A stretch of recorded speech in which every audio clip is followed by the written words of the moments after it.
Well, hello, everyone. We're here to talk to you about herbs and edible flowers and things that go with other things, flavors and all those fun goodies. And I'll just give you a few logistics about how we talk on the slide. It's not advancing. Oh, there we go. It's advancing now. So I want you to see our slides there's usually a photo slide that Cindi or I have either taken at either one of our homes or at Elka's Garden, which is a ranch that UC runs in Pescadero. And at the bottom, I will put the common name of the plant.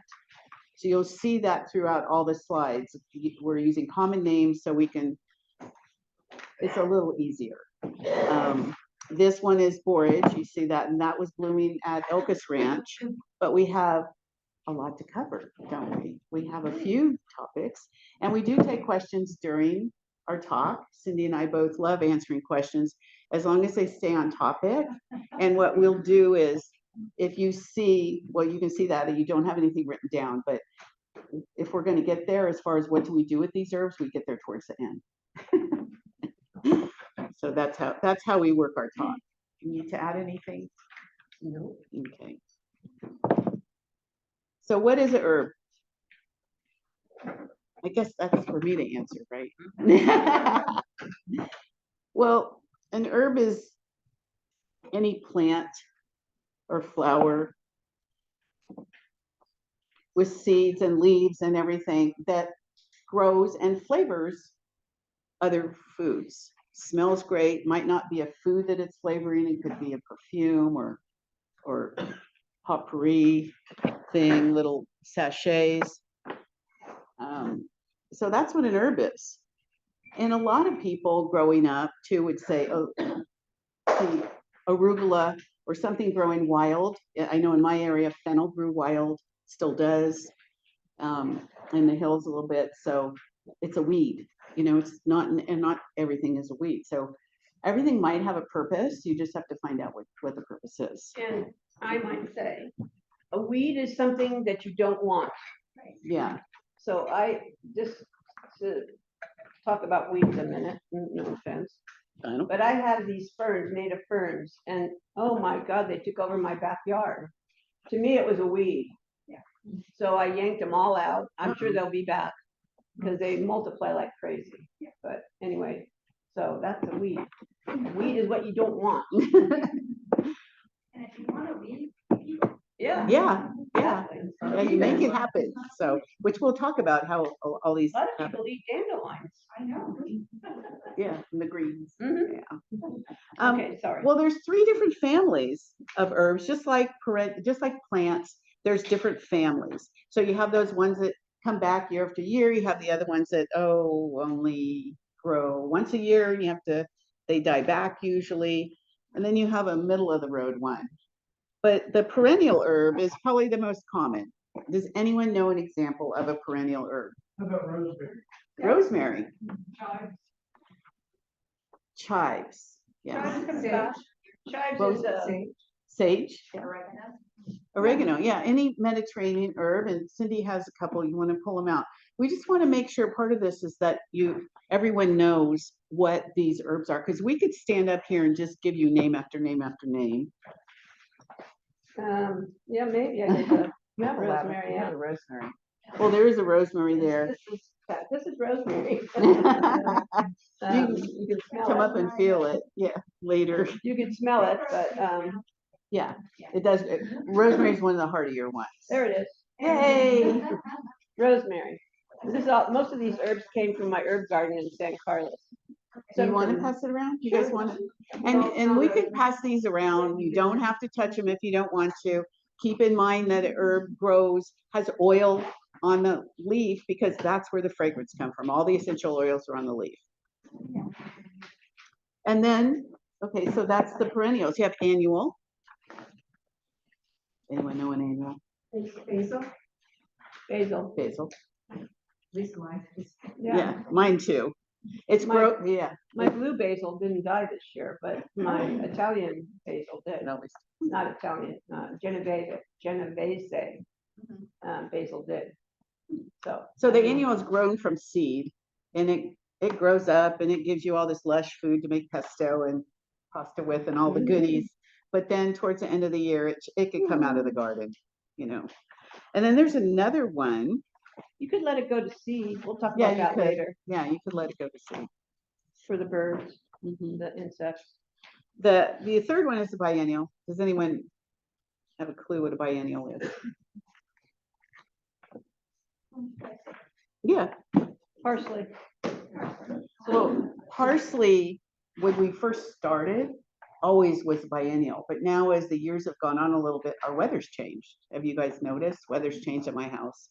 It's gotten hotter, I think. So our parsley seems to, Rejuvenate. yeah. Mhm.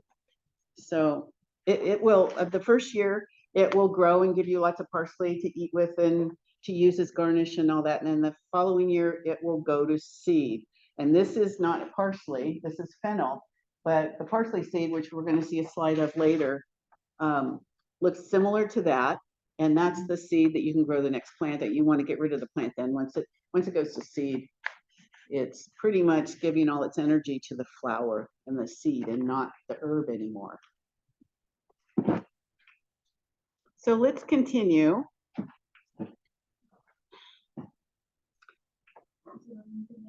It's not happy.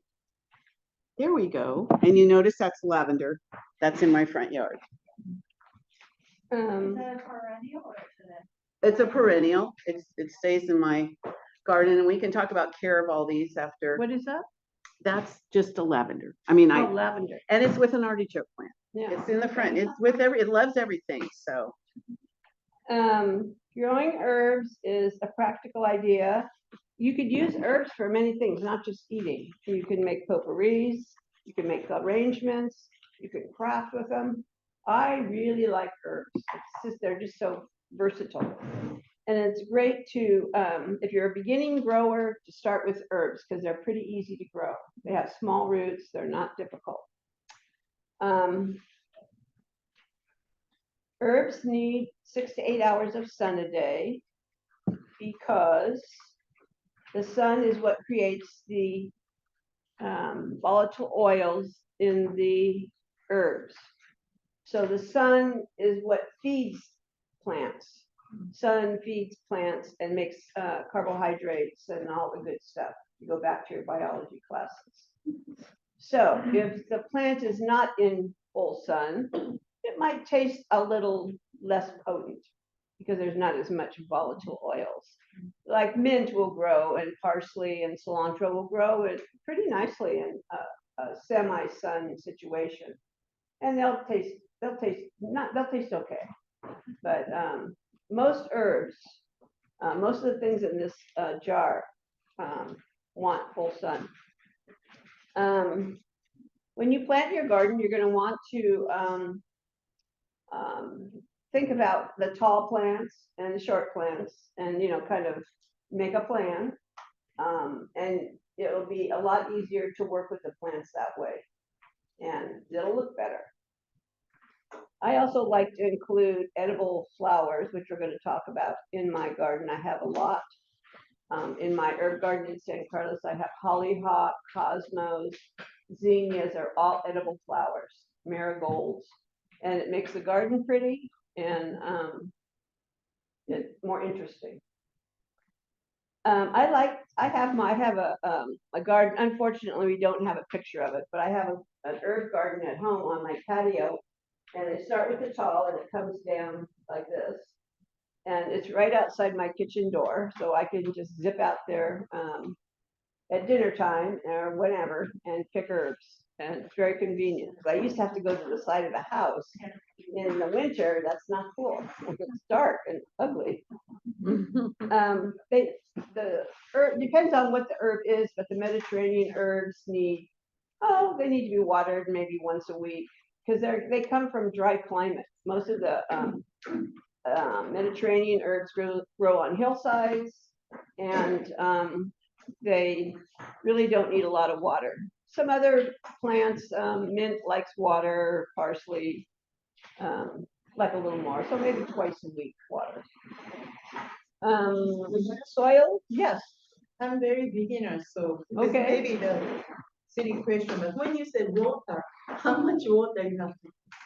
Well, you want to water the ground of the plant. Cindy, would you mind repeating the question? Yes, how much water do you need to put onto an herb is the question.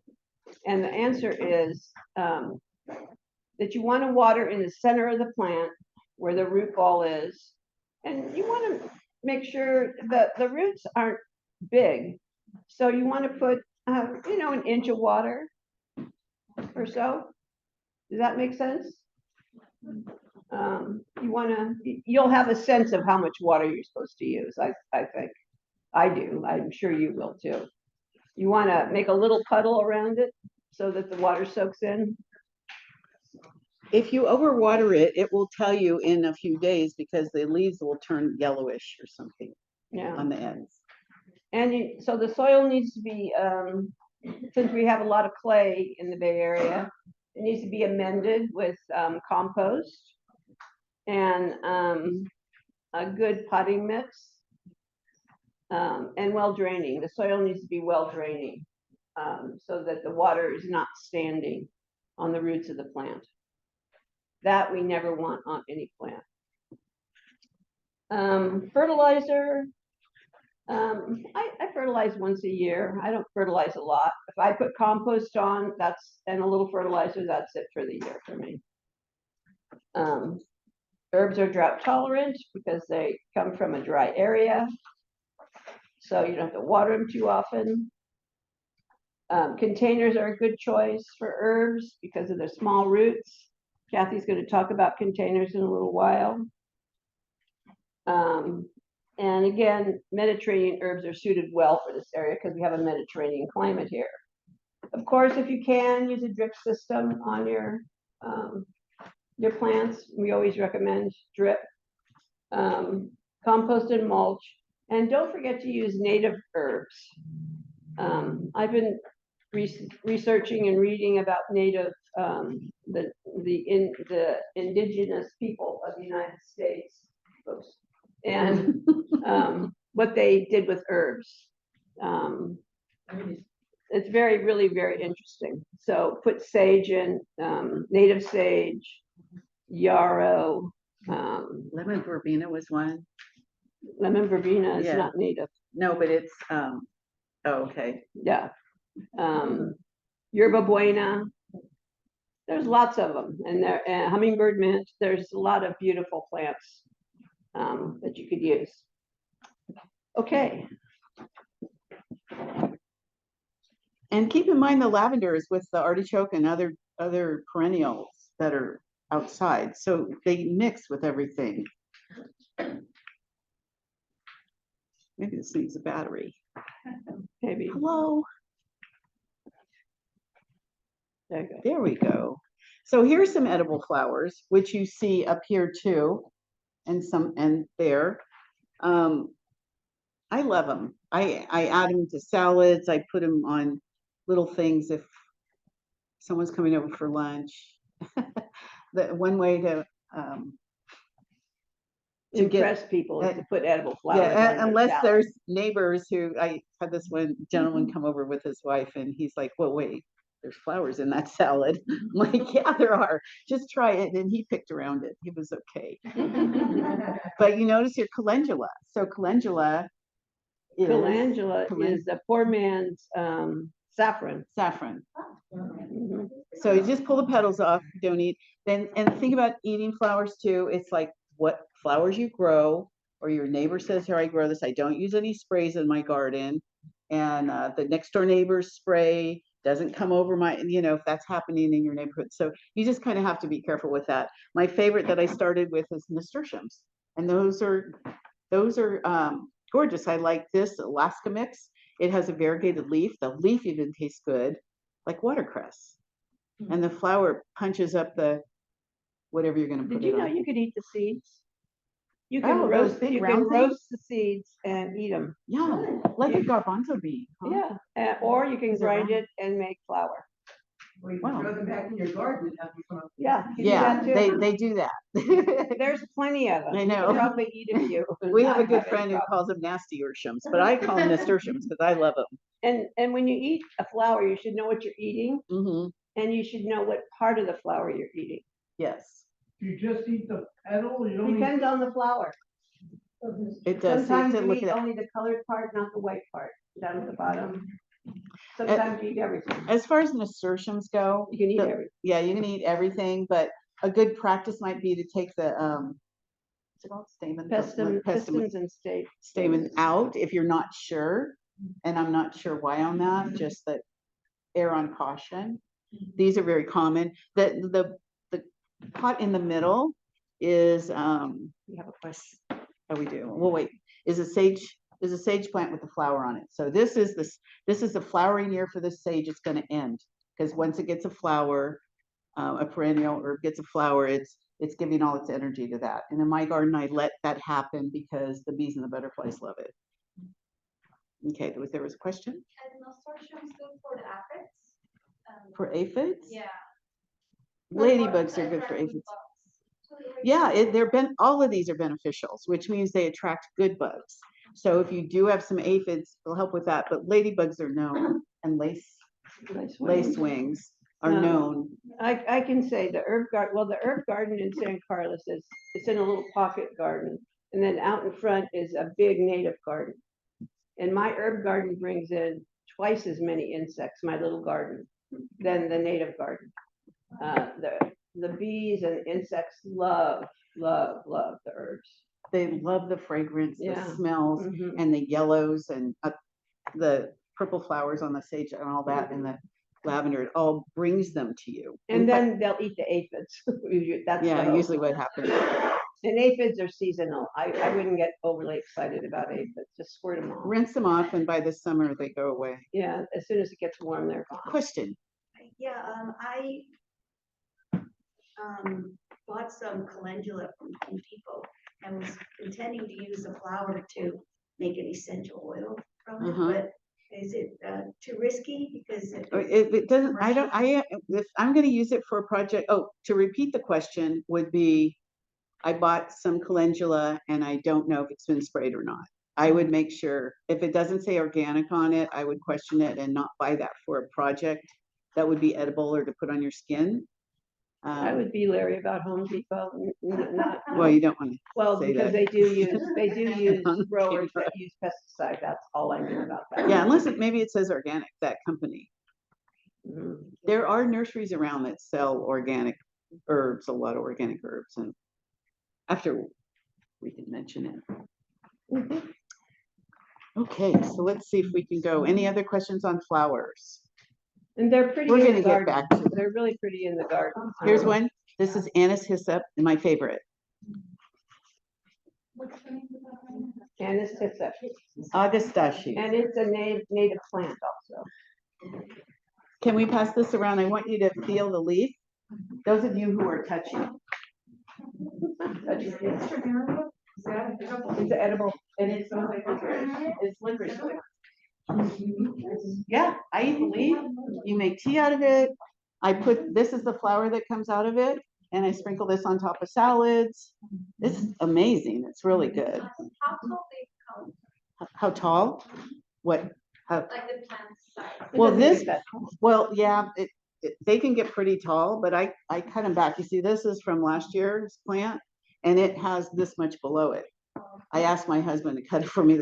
I'm not getting around much because of my broken foot, but so they can get pretty tall. But I keep things cut back because I use everything, and that's what we're going to teach you too. Yes. So I have nasturtium. It's kind of around my small lemon tree or lime tree. I can't remember now, but it keeps growing. I mean, Yeah. it's just profusely, and then it's the roots. Does it go along? No, it doesn't grow runners. But No. it drops its seed. Yeah. What's it drops happening is the flower will drop the seed. You might not even know it, and it gets in the ground, and it will reseed So itself. should I just pluck them out? Yeah. And let my tree grow? So the question was, she has nasturtium around her lemon tree, and it keeps growing and growing. And basically, you have to keep these guys keep track of produce it. so much seed. They'll Okay. produce a pile of seeds and they're Mhm. big. They're huge. They're like a garbanzo bean. Yeah, That's why so I I said take that. them and I put them around my garden.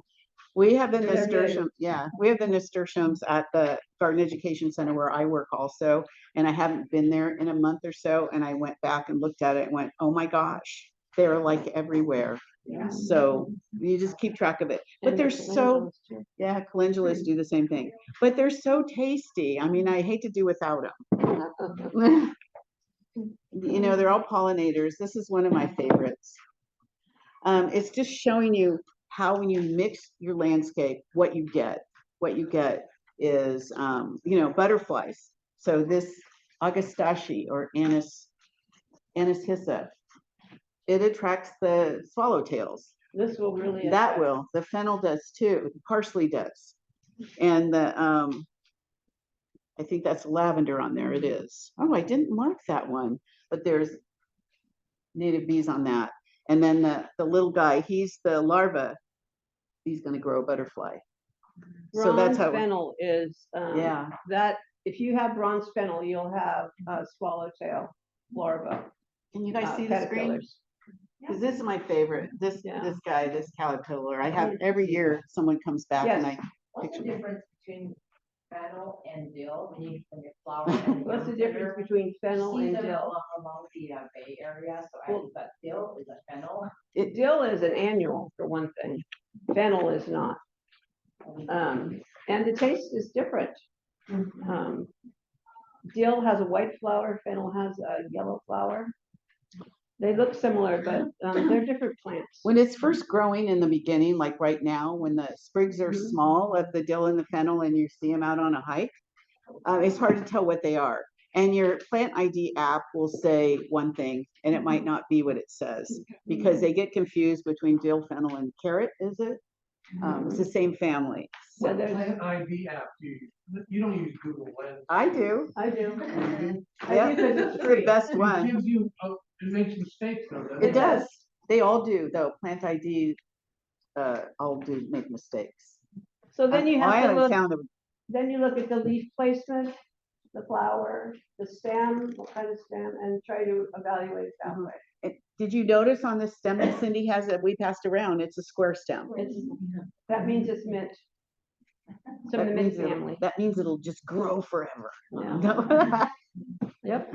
And this is the same thing. If I have little babies throughout the garden, which I do a lot, I give these to friends, but I take them out because you know you don't need more than two. What is it? This is called Anis hyssop or Augustaceae, but The same as it this. grows like the nasturtium does. It will just keep reproducing, and then you find it in pots and other places in your garden that you're not sure. I have all kinds of things in my garden. I don't know where they came from. I know. So we'll just let them grow and see what Oh, happens. it worked. Oh, you went through the environment. Me? Yeah, you want to? Um, It's similar to what we Okay. just did. Herbs really attract insects. And that's a good thing because you want the good insects in your garden to take care of the bad insects. Because they'll eat them. Ladybugs are great, soldier beetles, lacewings. And if you have them in your garden, if you're lucky to have them, you're doing good. In the spring, I never have any aphids on my roses because I have beneficial insects. Because I have a clean garden, I don't have any pesticides, anything that would detract them from coming.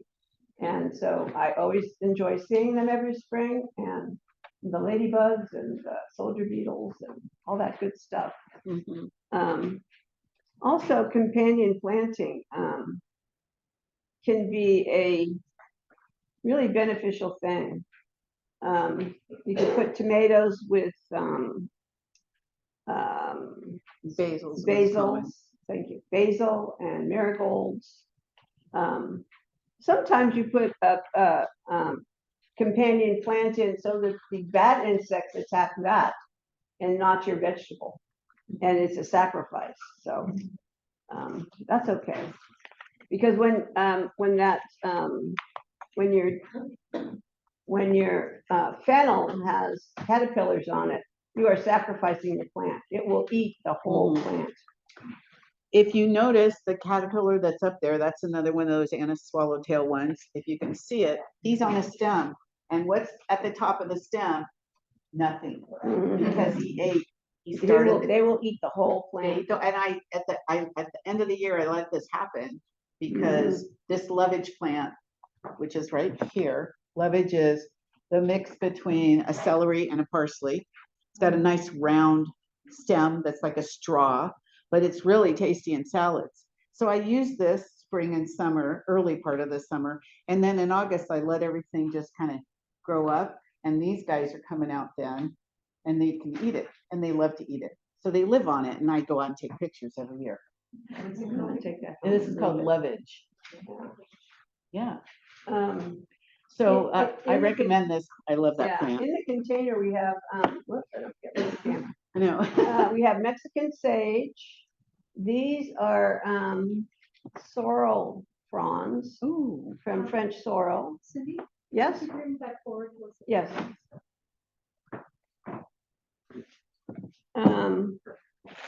I have a mint geranium, pineapple sage, smells like pineapple. Alstroemeria. What else do I have in here? Fennel. I think that's probably the most of it. A little lavender. Oh, lavender. I have 3 lavender plants. So, great pollinators.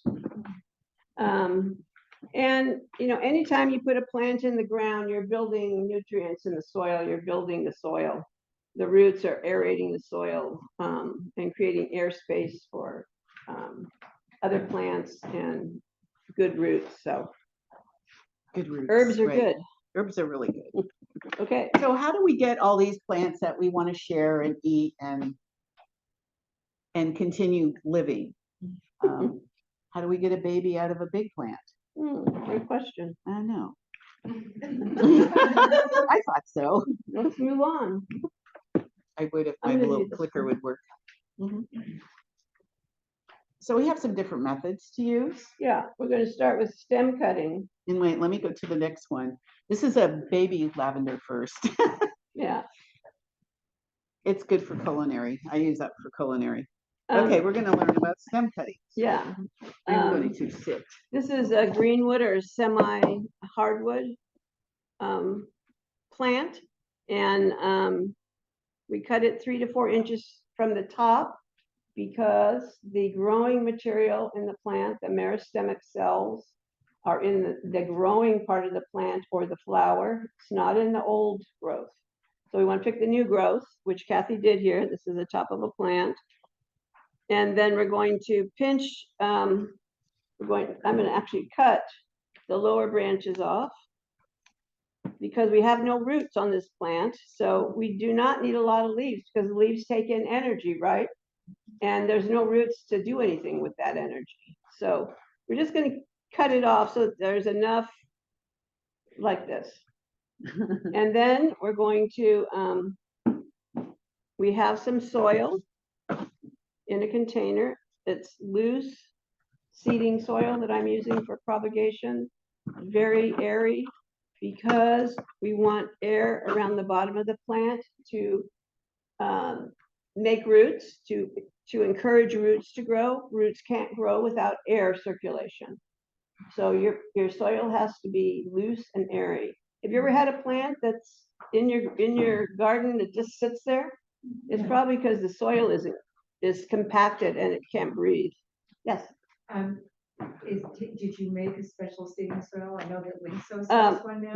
I did not because I haven't had time to make my own soil, but it's got perlite in it. The question. Did we Oh, make a special? Did we make a special soil?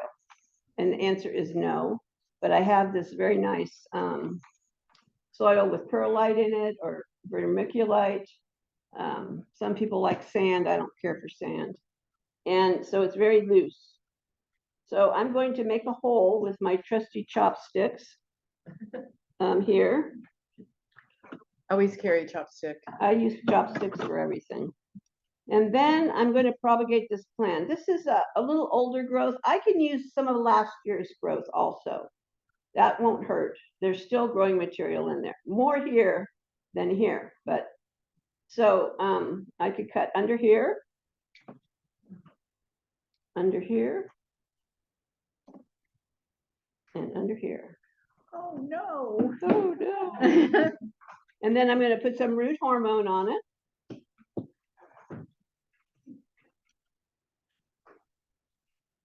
And shake it off and drop it in my container. I'm dropping the node in the soil.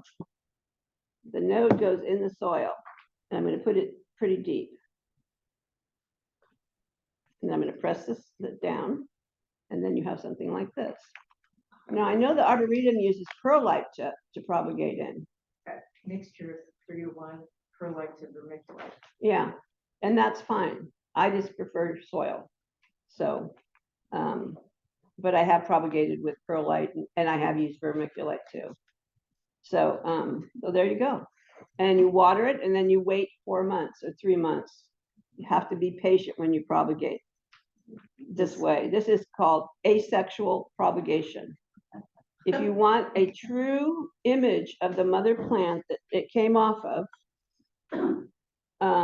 the only way you can guarantee it is to take a cutting off the plant.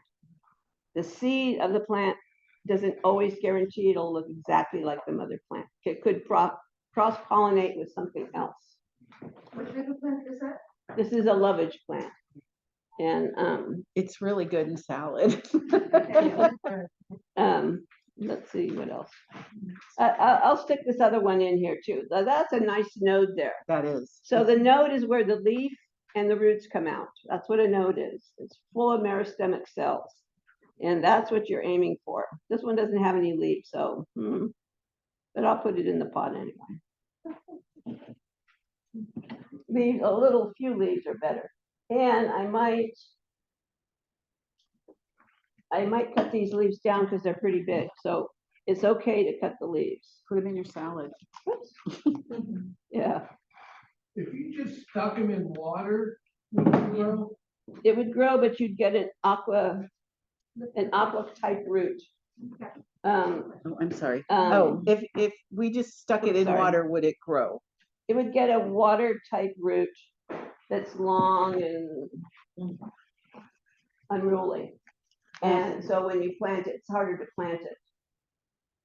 I used to do it all the time with violet plants, and they grow, like in a week you have roots.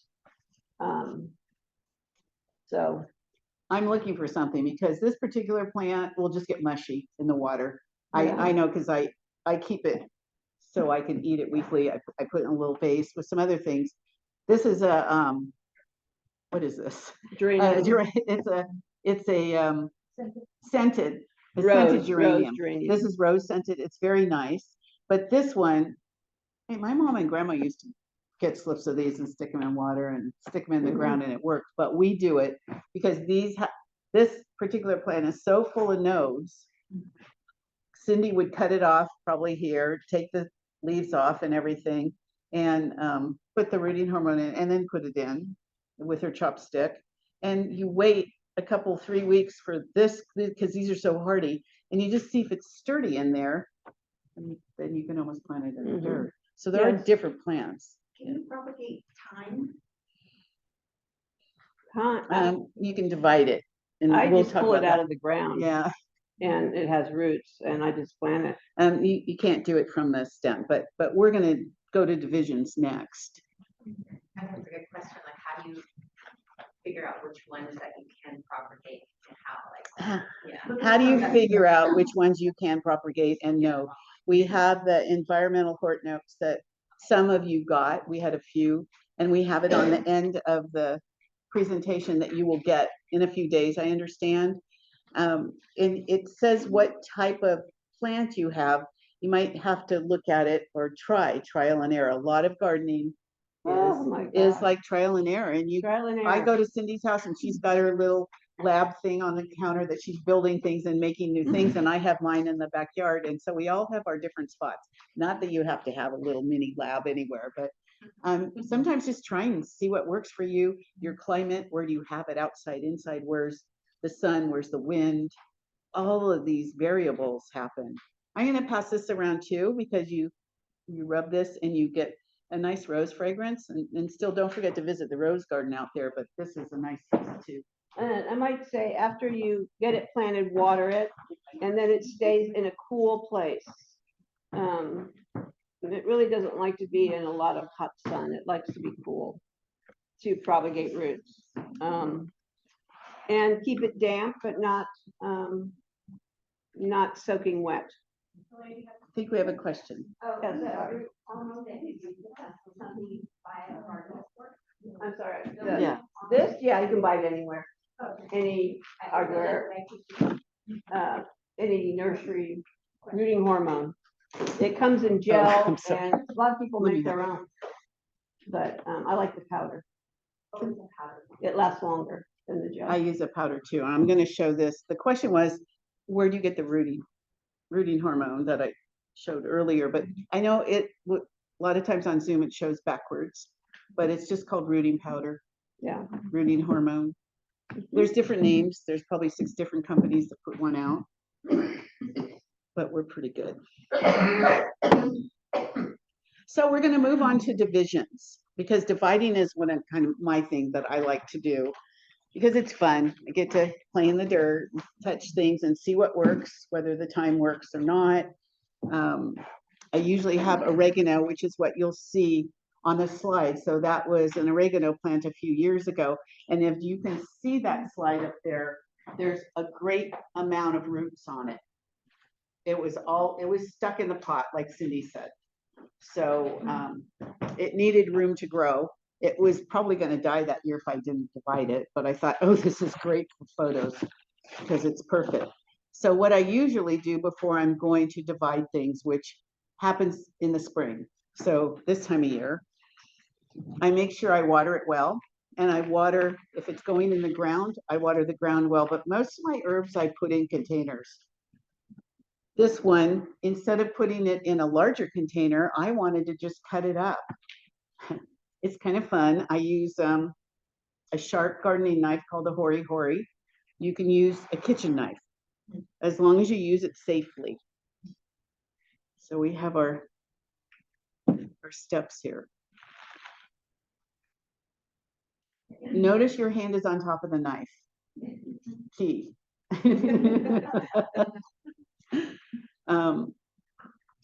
You want to, I'm not gonna divide it here. Quite frankly, I wasn't sure I could do this, but what you do is need a hori knife. no, you don't. This one, but I'm not doing, I didn't bring my other containers. My husband watered this well for me, but you can see there's roots on the bottom. And if you can't see, believe me. Is that the camera? Yep. Yeah. So you just take it out of its container. It's been watered well. It's ready to go. I would leave it out, but I'm making enough of a mess. So, and you take your knife and just cut right down the middle, or right down where it works. You get the feel of how the plant is growing. Usually there is the one in the photo shows, it's a pretty dense plant because it hasn't. They're pretty tight. Yeah, It's tight. it's pretty tight. This is a mint, mint's kind of a no-brainer. Most people don't want to.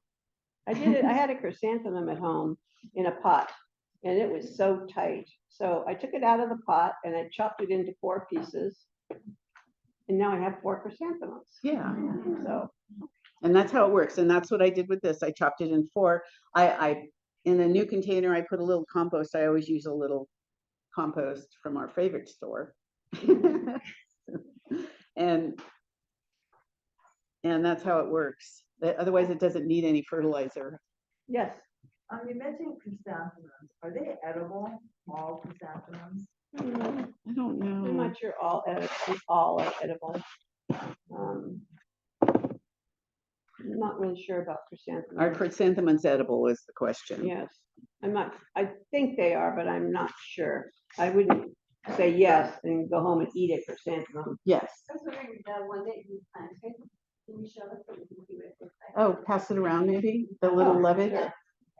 So we're just passing around the lovage. Yes. I think you can make tea from chrysanthemum. Yes. Yeah, well, then it's edible. And in a salad, they sell in Japanese supermarket chrysanthemum salad. But So it's the you chrysanthemum flower or the leaf? can- No, leaf. Leaf, But yeah, flower. which is, I remember eating when I was little. yeah, I bet. I make tea out of the anise hyssop, so everybody does little different things. I put this in salad. This is the same. I love these scented rose geraniums. I can just, it just goes through. Any questions on dividing? Because this is, I think, once you get involved with growing even three different herbs, you might want to divide something in a year or so. Do it in the spring, When and it's the tight, hormones are divide going. when it's tight, and then you'll get 4 nice plants. Yes. You don't have to be shy about cutting into roots. Some people can damage the plant, but you really can get in there. It's actually good. Right. The herb, especially a perennial herb, loves being messed with. Because, you All know, it plants just do. All kind of plants do. sits there and it wants a little attention like your dog does. And, Yeah. you know, yes. Herbs like being cut. So with that last demonstration that you did, Mhm. it's possible to grow it without the leaves sticking out, just that. Well, it's better to have a leaf, Oh, but I'm gonna try it anyway. I See, do I with just the, experiment. yeah, I do with the little leaves and I take the flower off because Cindy always gets mad at me when I don't. What'll happen is, I'll get little leaves at the bottom of the plant where the nodes are, where the node is, there'll be little leaves. And I could get 2 or 3 different plants out of it if I do it properly. That's what'll happen. What do you mean herbs like being cut? They like being cut. Oh, wait till we get to the maintenance part of the herb. Okay. No, you can do it now, but it's like, I'll just say you have to this, use them. when you go to Trader Joe's and you buy that basil, that big basil, you know, in the summer, the early summer, that big basil The that they plant, sell, yeah. you come home and you scalp the damn thing. Why? Because it doesn't like, because it'll bolt and go into flower. So you cut it at the nodes down and you eat it or do whatever you want with the cuttings. And basil does not like to be in the refrigerator, so don't ever put it in the refrigerator. You've The done whole it. thing huh? about maintaining herbs is using them. So someone will come up to me and say, Kathy, I don't know what happened to my mint. I said, oh, cut that thing back. Yeah. Cut it all back, cut it off. And my 20% is the usual amount that you would cut back, 20% of the plant. let's check out what happens with seeds. Oh, seeds. Sowing seeds is really, seeds are just so interesting, I think. You go to the store and you buy a packet of seeds, and there's all kinds of instructions and how deep to plant it and how long it'll take and where to put it and if it wants light to start or if it doesn't want light. So there's a lot of instructions here. A little bit about the seed. The seed comes from after a plant flowers like this, it will produce seeds. And then those seeds dry, and that's what we plant. If they're fertilized, the seed will have a fertilized ovary inside the seed. And that is what's going to grow the seed. The ovary lives on the outside coat of the seed. That's its nourishment. And once you put it in water and soil, it will send up cotyledons. Those are 2 leaves. They're not true leaves. They're leaves that feed the ovary of the plant until roots grow. And you never transplant when there's cotyledons because it won't work. These are just to feed the ovary. They're 2 little leaves that pop up. And it could be 1 leaf, but most of the time 2. And then from there, true leaves will grow and roots will grow. And then you've got a plant. Then you're ready to go. Yay. But until then, you're in, you're in pregnancy stage, delivery stage, I guess. So, plant seeds need all kinds of different requirements. Some like to be planted under the ground, some like being planted on top of the ground. Some like to be in the ground all winter. Here we plant a lot of seeds in the fall and they overwinter and then spring they pop up. Sweet peas is one, a lot of different things. So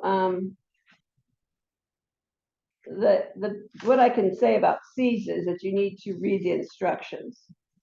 When I was young, my sister was in the advanced science program, and my father made her, as for a project, he made her a seed germinator.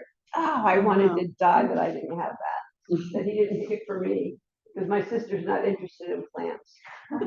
So anyway, she got an A on the project, and we got a germinator out of it, which is it's a piece of equipment with paper. You put this, it's wet, you put the seeds in, it's warm, and they germinate. You do the same thing today, except you use heat mats to germinate seeds. Your seeds need to be a certain temperature to germinate. Heat mats are great for that. Keep them damp, and usually the seed packet will tell you what the percentage of growth will occur. Not all of them will grow. And it'll tell you how many days, so you know approximately when you should start to see them. Yeah. If that works, if you have them on a heat mat, or you have them on top of your fridge, which is warm usually, or. Yeah, someplace warm, or a little greenhouse or whatever. And you'll have great success. When I was planting tomatoes, one year I had a crew in and they were going to seed the tomatoes, and I made my husband made me a little wood block that had 1/4-inch pegs that you put in the pot, and it went down 1/4 of an inch. You drop the seed in and cover it up. Well, this group, I was busy doing other things. Put soil on top. So they were buried too deep, and I waited and I waited. It's like, come on, you guys, you got to come up. I had to reseed everything because they were buried too deep and they wouldn't come up. They didn't follow the instructions. They did not follow the instructions. So it makes a difference. Okay. The next one after sowing seeds is transplanting, but that has a lot to do with the divisions, not necessarily, because you're not just going to transplant based on what you divide, but you're going to probably want to transplant what you bought at our spring garden market. You need to put it in another pot or the ground or something, or a little plant that you get here at the Arboretum. It probably needs to be transplanted. So it's basically the same. You want your little plant well watered, which you all identified that this was well watered, and this one is too. You want your space to be well watered, like if it's the tomato plants or peppers or the herbs. You want your ground or your container watered. Also, the soil already mixed. If you want to put a handful of compost in your container soil, you'll do that. So you want that prepared, and then you transfer it over. So if you take it out, just like a division, and you see all of the roots doing their circular dance underneath in the soil, you want to just loosen them up a little bit, spread them out. If they have very little root system yet, you can leave it in there a little bit or just transplant it, but don't, let it grow a little bit. I don't think there won't be much to move. And put it in your new container. And you just make sure it settles in the right place, because a lot of times the soil will settle and you'll get the plant not in the right position, and you want your roots to touch soil. Yeah. I've heard that, and I don't know, maybe you know about this, that when you transplant a plant like this, and it's in a nice potting soil, and you take it out of the pot and you loosen it up and you put it in the hole, the plant will not go into the garden soil. Oh. It'll stay in the potting soil. It'll go around and around, but it likes the potting soil. It won't go into the ground, to the ground soil. So it's recommended that you rinse the potting soil off and put it directly into, you amend your garden soil a little bit. So it's nice. You don't want to put it in crummy soil. And then drop it in and it will do okay. So It needs to be introduced to it. Sounds yes. like. Yeah, like anything else. That sounds good. And you need to make sure there's soil around the roots, touching the roots when you transplant. Anyway, we both love containers. Cindy and I both, yeah, containers are great. You can do what you want with them. Here you have rosemary on the top. At first I thought that was tarragon, but that's rosemary, sage, oregano, and thyme. The thyme, I didn't get back to that, but the thyme does work well with dividing. It doesn't work with the stem propagations like the nodes. But you just take a piece off. Dense. It Yeah. grows dense and just chop it up and put it in a pot. Sage is the same. These are 3 containers that I tell the story all the time that were in my backyard, and we were having a party or something. I just stacked them to get them out of the way. I'm like, what are we gonna do with all these? I have too many herbs. If there's such a thing, but I don't think there is. But you can stack up your containers and just make it work. They're very versatile. Mm-hmm. I have one in my house too. I have Mm-hmm. strawberries in the top and I think oregano on the bottom or something. What container is the best, Cindy? I mean, what is it? Terracotta. Terracotta dries out faster. The glazed is maybe a little better. The plastic holds the moisture. Maybe that's good, maybe that's bad. I know the plastic cracks, the resin. Question. Yeah, it does crack. What kind of containers are these? Oh, these are terracotta. So these, you water the top when it goes down and waters the other ones because that's the way it works. I like the glaze because I do a color story. Yeah. With so I have blues and yellows. She's raising her hand.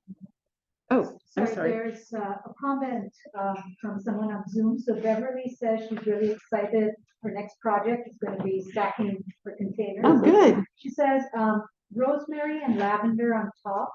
What about lettuce on the bottom? Yes, sure, sure.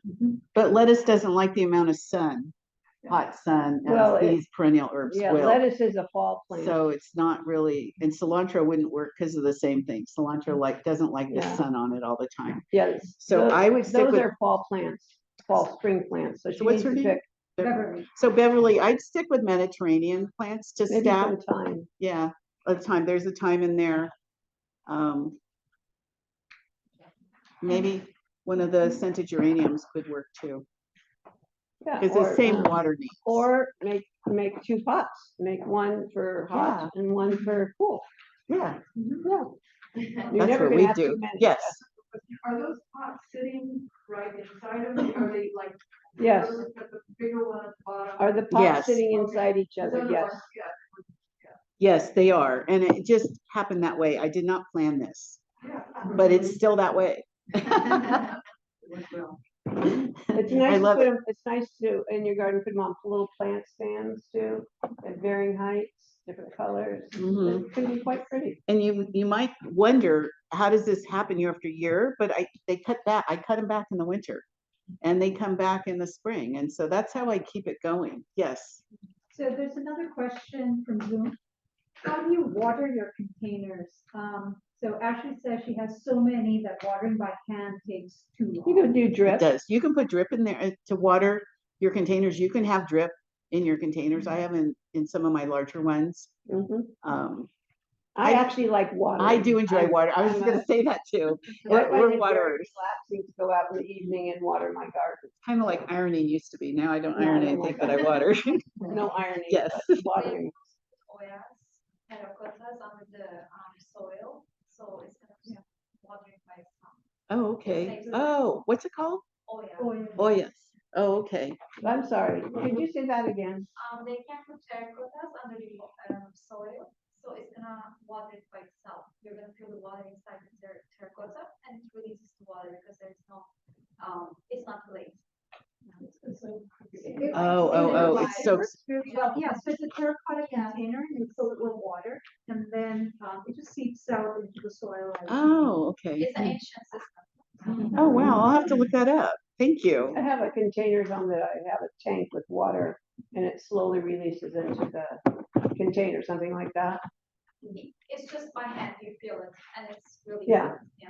Mhm. Yes. So it's not- Another basic question. So when you said you water, is that day, morning or evening?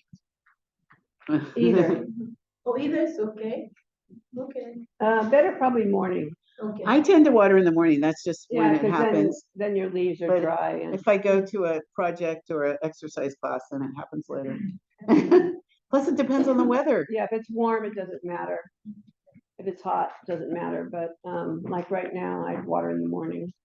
And you would cut all your herbs early in the morning, before they get really active and start making, carbohydrates and all that stuff. As soon as the They dew taste dries, better. as soon as the dew dries. Yeah. What's the best time to plant seeds? Spring. Oh. No, I mean, morning, winter time. When is the best time to plant seeds? It doesn't matter, because you're planting a seed. And it's on a heat mat, it won't know really any difference if it's under the ground, if it's morning or night or what. It doesn't matter. If it comes off a heat mat though, well, you have a heat mat in the beginning till it germinates, and you take the heat mats off. Yeah. And then you plant them after that, so they won't be on a heat mat when you put them outside. I'd plant it in the ground in the morning. Because the plants sort of still asleep in the morning. Like we are. Because plants do sleep. They make carbohydrates all day. They work hard all day long. And then when the sun goes down, they go to sleep. And they wake up when the sun comes up. So if it's not sunny in the area yet, they're still asleep. So. Okay. So back to what is the main message on that slide? I know we can all read slides. Maintain them. Use your herbs. That's the lovage plant. That's the same container it came out of this year for my little piece. It's just growing back now from last year, and it's tender and sweet as ever to eat. But I have to use it in order to keep that. I gave a friend a piece of this, I divided it, and he put it in his front yard where he gets sun and good location. It keeps growing. He goes, Kathy, I don't know what's the matter with my plant. It tastes bitter. What do you think? He's not using it. He didn't use it. So the old He's leaves, eating old growth. yeah, the leaf is old now and it tastes old. And then he didn't recognize, why doesn't it taste like when I'm at your house? So I said, okay, give me that. So I went, And you don't cut it back. want your herb to flower. Right. Because once it flowers, the energy goes to the flower, not to the leaves. This particular plant doesn't flower at my house because I think it gets eaten by the butterfly larva and by me. Yeah, so I keep it going. And yeah, so it's a good lesson to use it. Same thing with your basil, oregano, all the perennials. Yes. So when I'm planting my herbs or transplanting, Mhm. there's different types of soil. There's Yes. potting soil, there's raised bed soil, there's, Essential soil. yeah. Yeah. Vegetable soil. Yeah. Veggie blend. I know them all. Yeah, so it's like, it's a little bit confusing. It you is. know? So what would I start with? So what I use, because I use, the question is, how do I know which soil to use? And I haven't asked her where she's gardening, if she's gardening in the ground or in a container. So in a container and then also in ground. Okay. I'll have some stuff in the ground. So in a container, I plant a lot of my stuff a lot of my things in containers around the patios. I use the potting soil from our favorite place. And I use that and I mix some compost in there and I go to town with that. And if I'm planting in the ground, my ground has soil from years ago that we based in whenever we had the gardens done. So it has a soil, but you always have to keep some compost on it once or twice a year. I put mulch. I use tree arbor mulch again from my favorite place, tree arbor mulch. And I put it on top, and that mulch, it disappears after a few months. I had that before, funny story about Yeah. the tree arbor mulch. It's like it goes away. We have what you call propia in our front yard. It's a Japanese ground cover. And I wanted it mulched, so we went down to our favorite store and got mulch. And I picked The tree arbor mulch. tree arbor mulch. That's what Terry tells We us. got to home get. and we spread it. My granddaughter and I spread it. My husband was very alarmed because there was little pieces of wood in it. So he raked all the wood out. And luckily left enough of it to, How funny. it greened up right away. But next year, Cindy, we're not buying it with pieces of trees in it. It really is a good one to buy. Because that little pieces of trees will degrade and improve your soil. And once a year, just lay some mulch on top of all your plants, actually. Just lay it, don't dig it in, because we don't want to upset the microorganisms under the ground. Yes, they're under there. And they're actually what feed the plants. And that top layer just breaks down and goes into the The soil. microorganisms will come And up it's great. and drag it down. And the microorganisms eat the degraded material in the soil. That's why you give it compost. They poop it out, and then the plant can take it up in its roots. Same thing with fertilizer. They'll eat the fertilizer and poop it out, and then it's ready for the roots to take up. You put too much fertilizer, and those little guys can't eat it all. You'll end up killing all your microorganisms, and then that's not good. Just try in your planting beds, not in the containers as much, is try compost twice a year, spring and fall. Keep your area mulched, and next year your soil will be different than it was this year. It just keeps growing wonderful things and keeps worms coming, and you'll see a difference. Yes. Well, you brought up arbor mulch, and what I've understood, because I just sheet mulched the front yard before we replaced the lawn with a low drought tolerant ground cover, and it really did work. But the arbor mulch is not like a decorative mulch, because you can buy bags of decorative mulch. It's ugly. The arbor mulch is what really creates that chemistry, or whatever you want to call it. It is. So there is a difference. And it continues because it's got the bark to those that continues to degrade. And the decorative ones that are different colors and things, they're really not the organic thing you want in your soil. So you want, and I just read, we have newsletters or Master Gardener things that come out, and there was an article in there yesterday about wood chips. Or what's the best mulch? And it ended up being wood chips.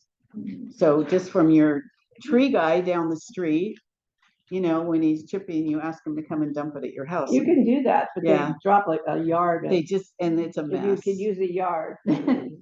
Well, somebody was warning me about wood chips, that it might cause termites, especially if you spread it all around like every corner of your home. So I was a little bit worried about that. Well, I guess you really have to know what trees it is. Yeah. Oh, to repeat the question, I'm so sorry, is will wood chips cause termites, basically? And I guess if you know the origin of what trees are being cut down and chipped, and you can get that from the head guy, on the truck. Don't talk to just one of the workers, but talk to the foreman that's there and say what trees are there. I find they're so busy eating my house, they don't bother the wood chips. The house is much more tasty, I think. That's true. So you also typically keep the mulch away from a plant, right? Correct? Yes. Oh, yes. And from in the the house, you don't really put it up against. No. You keep it about. Well, if you're following about that, right? Firewise, you don't want it next to the house anyway, Yeah. or plants. So, and we try to do that. So we want to plant for flowers too, like the parsley, the sage and things. If you have one plant that you eat and one plant for flowers for all the beneficials and things like that. This is all part of maintaining and overwinter them. Cut the perennials back. Don't cut into any real wood, like we'll see in a slide that's coming up. Mulch, and annuals just you replant in the spring. So Harvard, yes. Oh, Do you have any suggestions where to buy the mulch from? We can't really give out. we can't say that, but our there friend in the are- front row knows. There's a lot of good. Ask the nursery, right? Oh, that's Yeah. an idea. Harvesting seeds. This is kind of a fun thing to do. I like to do it. So like this fennel here, or this, you would let that brown stem turn totally brown and like it's dead. A lot of us don't like that. We cut them off when they start looking kind of ratty. But if you want seed, it needs to turn brown on the plant. And then we cut it off and we put it in a paper bag and we just leave it. And maybe a couple of months later, we'll shake the bag. And if it rattles, then you've got seeds. And then if once the seeds come off, then you want to put it in something, maybe a jar or plastic bag, something airtight to keep it fresh, and maybe put it in the refrigerator because you want to keep them fresh. Seeds last maybe a year, though I have to say, another story. My father brought home like 40 years ago. That was a long time ago. They used to can seeds at Ferrymore Seat and send them overseas. And he used to bring these cans home of flowers and stuff. Well, I found one in the garage. I thought, I'm going to see if it'll work. So I took the seeds, it was dianthus, and I planted it at Elkus. Oh, wow. And I got one plant out of it, 40 years old. So then you have your seeds and they're ready to go for the next year. It was well Yeah. preserved. That Yeah, one seed. it was. Well, it was in a can, so there was no air or anything in it. Always want to keep our stuff fresh and away from the air because it'll make it stale. That's the parsley plant on that you see, and that's the seeds forming, and we usually have our bags up here and shake them. No, we don't have a bag today. Sorry. Yeah, we forgot our bag. Oh. Okay. So we were talking earlier about harvesting for use, maintaining your plants is using them. I like to do it in the morning, like after the dew dries, to go out and pick your herbs that you want to use for the day, the week, or what if you're going to dry some. Drying's a whole nother thing, but that's okay. So we have the one photo that's I remember this at Cindy's house. Chives and strawberries. So the chives had flour on it. So we actually had those flowers for lunch.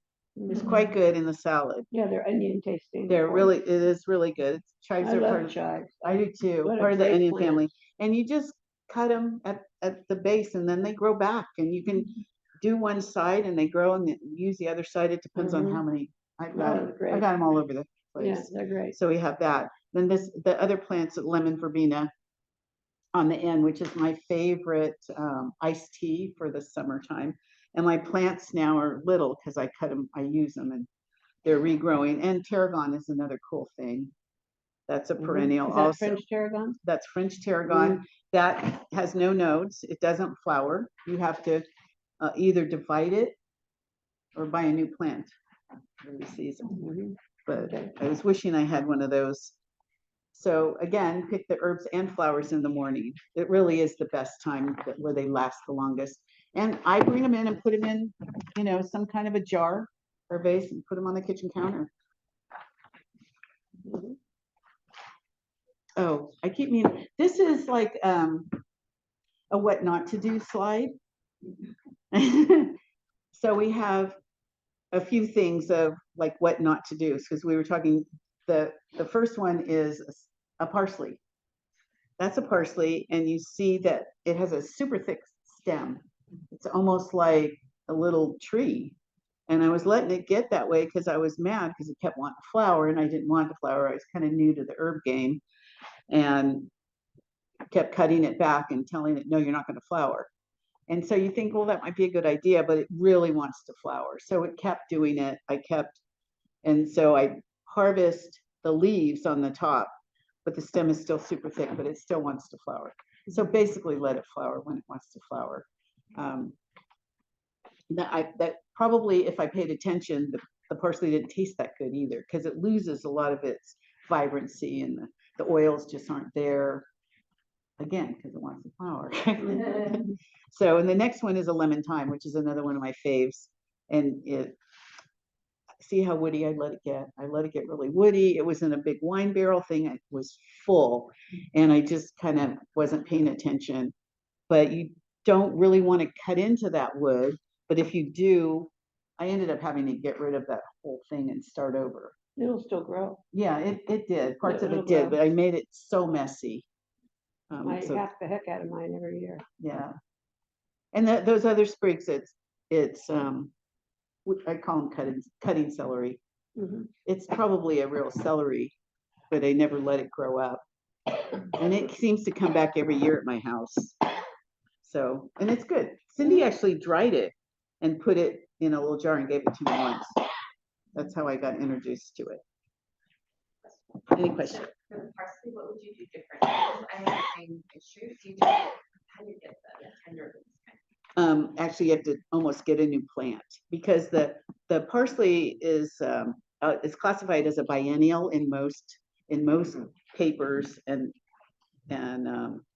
books and things. Although I think it's kind of turning into more of an annual, but it's classified as a biennial, which means the first year it's fine, everything is tender, everything's great. The second year, it wants to make seed, it wants to make flower, and it will start to do that because that's what it originated as, was so to keep the leaves tender, which was the original question of a parsley, you want to get a new plant. They only last 2 years. Yeah, it's a 2-year thing. You don't just let it go to seed Cilantro and also. grow new plants. Well, you can let it go to seed. Yes, you can use, like Cindi was saying, you let it go to seed, you'll have a yellow flower like that, like our previous slide. The previous slide on the seed showed you some parsley that was going to seed. And Just let it. yeah, I let the have seeds celery, dry. I have parsley growing in pots because the seed set is dispersed. Yeah, I do too. So we're almost out of time, so let's move on. Click. Drying herbs is one of my very favorite things to do. I love making dried herb concoctions. I made this for Christmas presents one year. It's got, you could use this for a dipping sauce with olive oil and the herbs go in. It's, you could use it as a dry rub with popcorn or in vinaigrette or whatever you want. It's got rosemary, thyme, oregano, lemon zest, garlic flakes, and sea salt. And I'll tell you, people like this. Pretty Yeah, popular. it's yummy. It is really good. Then I make a salt and thyme mixture, but you have to make sure you really dry the thyme, or else you get lumps. So then I want to show you quickly my drying machine. People use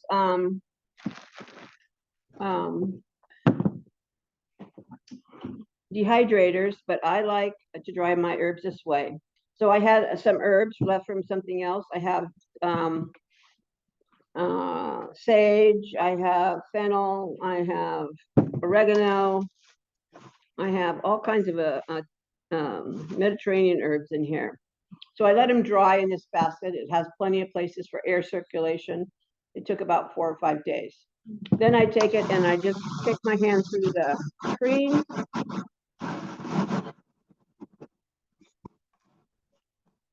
Save some for my next lecture. And then I have this beautiful, Lift it up to the camera right I have a beautiful herb mixture. Can you smell it?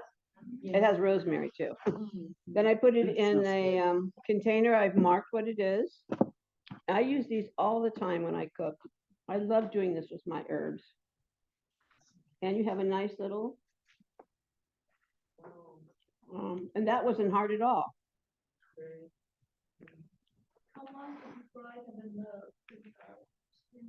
Oh, 4 or 5 days. And there we have it. It's really, Yes. Hang it upside down. Oh, actually, that's not the right way to do it. Oh. We found, because that is, in the kitchen, it's hanging, your herbs should dry away from the kitchen, away from light, away from other smokes and things cooking, and away from a lot of people all the time around them. So if you And- have a spare bedroom or a sewing room or something that, You one of want the them to kids dry isn't- fast too. Yeah, You want them to dry fast and get them in an airtight container because they're gonna lose flavor and scent and all that. so I When you dry hang mine. it like this, there's a cooking show, it drives me Yeah. absolutely bonkers every time I see it. And she brings out the oregano and she's rolling it and she I puts it back. know, that's really It's bad. like, it's not gonna taste good. No, it's not. I dry mine on a, like a big sheet pan, and I have a fine grate, like Cindy's thing, that has little legs on it, and I lay it across that way and do that, and that's how I dry it. And I find another Zen moment, because I don't iron anymore. Instead of watering, Yes. I pick it off the stems, Got a and Yeah, sorry, so someone on Zoom said if you could lift and show the basket. I got this at a thrift store and I thought I could use that for something. It's just a wire basket. I've seen them for sale. I guess you put bread or stuff like that in it. Yeah. It's got, I like it because it's got a lot of air holes and it really dries the herbs fast. let me see it. I think this is one of those sink things. Sink, yes. Yeah, that these Yeah. pull out, and maybe. you put it across your Yeah. sink and you wash what's in there. Dishes. Yeah, and Oh, yeah, it isn't does. that handy? I never knew that. Okay, Anyway. so I can move So it that's on. drying herbs. And so you can do things that way. Dry it on a screen or if you have one of these. And so, and pick off the leaf, and then I don't necessarily put it in cute bottles all the time. I put them in one big one, or, and I have my marjoram, and I put the date on it. And then, Yeah, so I when have it comes all to that. giving gifts, and then you put it in these little things you Very can buy at nice the hostess stores. gift. Yeah, even little things like this. I think this is one of those things you get in a hotel room or something. Little jam jar. Yeah.